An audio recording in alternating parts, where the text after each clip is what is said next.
বন্ধুরা, দেখো আমরা যাচ্ছি, আমরা আছি হলদিয়াতে। এখন যাচ্ছি আমরা নিউ দীঘা হয়ে উদয়পুরে চান করবো। এই দেখো বাঁদিকে আমাদের হচ্ছে গিয়ে সাগর, আর এই ডান দিকে দেখো মন্দিরটা নতুন তৈরি হয়েছে। আমরা যাচ্ছি নিউ দীঘা হয়ে উদয়পুর যাব। আমরা ওই রূপই মন্দিরে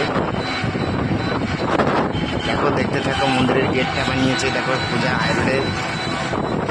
দেখো আমরা এই ডান সাইড দিয়ে, তোমরা যদি আসো এই ডান সাইডে এই রাস্তা দিয়ে যাবে, ওইখানে চটি রাখার জায়গা আছে ভালো।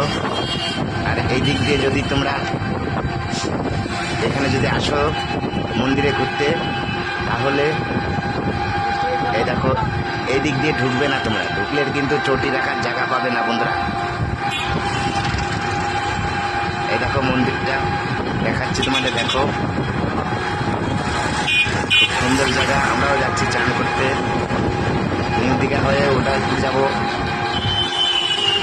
চলো দেখতে রাখো, খুব সুন্দর জায়গায় এসছি আমরা বেড়াতে ঘুরতে। এরকম মন্দিরটা দেখা যাচ্ছে, দেখো কত উঁচু বানিয়েছে।